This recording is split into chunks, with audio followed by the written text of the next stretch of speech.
Hello. How's everybody doing?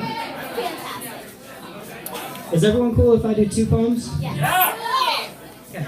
So, first one's called Writer's Block. It's about writer's block. I'm really creative. Alright, here we go. There's this sickness I live with.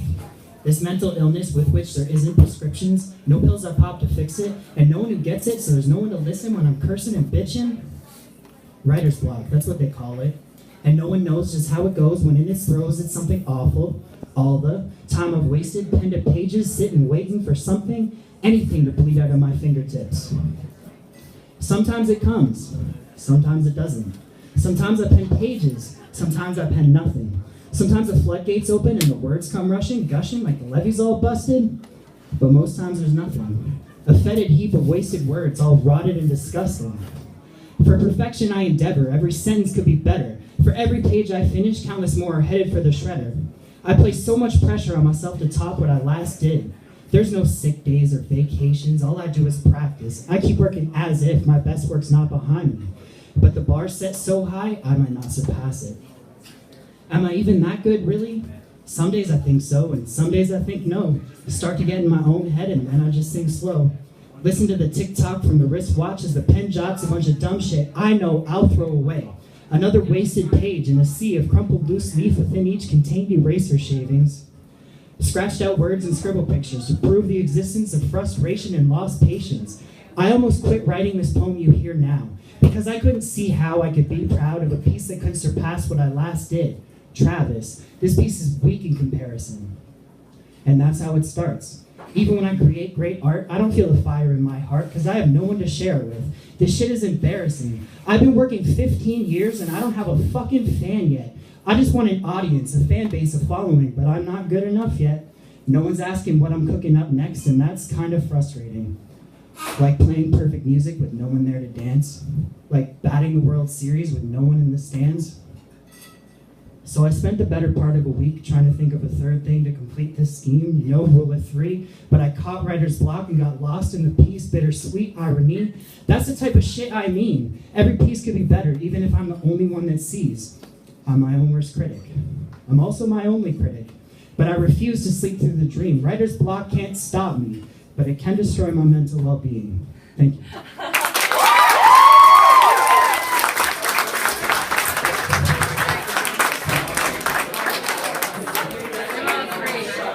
So that was the first one. I'm usually a little bit drunker when I do this, so forgive me. The second poem is called Travis. It's based on a true story. It's a little bit longer.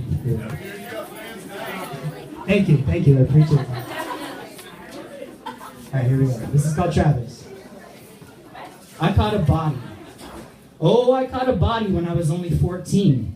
Nah, I didn't kill him. He was hanging from a tree. Eyes glazed over, gazing down at me, chain around his throat, clearly he's deceased. Best friends 3 all stand by me. We thought it was a prank, it was nearly Halloween. He'd jump up and we'd run, frightened but laughing. As time crept forth, we realized that wasn't happening. They say my generation has a disconnect from violence and death because we're so used to seeing it on a screen. I'm inclined to disagree. A hanging body is the most horrific shit I've seen, and I sat through the Human Centipede. All 3. I know the difference between escape and reality. A hanging body isn't something he meant for us to see. He was just escaping his reality. He wasn't thinking of the aftermath of his actions, and he shouldn't have been. It's just left me asking, how did something so tragic happen? Travis. That was your name. Saw it there on that page in the memorial space that they made in the place that we found you. I saw all the love that once did surround you, all the portraits and poems posted by those that couldn't fill the holes of your leaving. I witnessed the death and the grieving. I was too young to comprehend or make sense of it then. I probably still am. Back then it was just a cool story to tell, but one few believed, not even police until we took them to the scene. I mean, it was nearly Halloween. But now that I'm older and have perspective, fought my own battle with introspection and asked my own existential questions, I must admit, I'm just a little bit perplexed. What series of events led to your death? I'm not so naive to believe that your actions were selfish. I get you were depressed, but were you really so helpless? Did you feel there was no one you could ask to help with all the bullshit that you must have dealt with? Were you on your own? Feeling alone? Unable to cope with the voices in your head? Was it regret? Was it something that someone you love said? Or maybe something they didn't say? Was a heartbreak or just a bad day? If that morning, had someone called you up and said that they loved you, would you have made it through? If someone had told you they were proud of you, would you have forsaken the news? I wish you were someone I knew. Did you suffer abuse? Did your heart break in two? Existential blues fall behind in your dues, no way out in your view? Or were you just a pissed off recluse? Who's to say? I didn't know you. I just want to know what happened. The weight of your loss has been massive. The pain your family must feel, I cannot imagine. I have to go to the paper really quick. Sorry about that.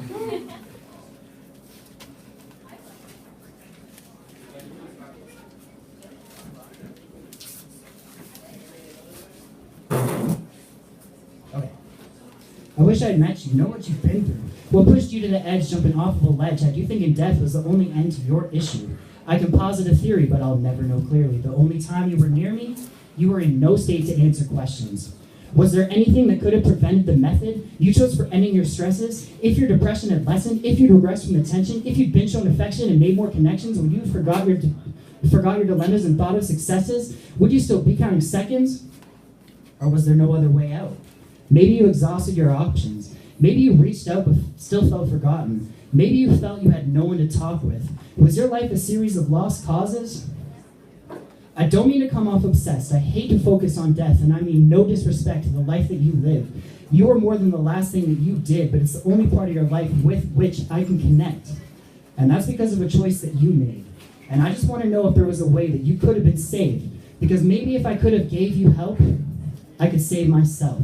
Because I don't know what made you take your life or why you couldn't make it right, but all this shit I've been thinking is shit I think each night. And I don't know if I have the strength to fight.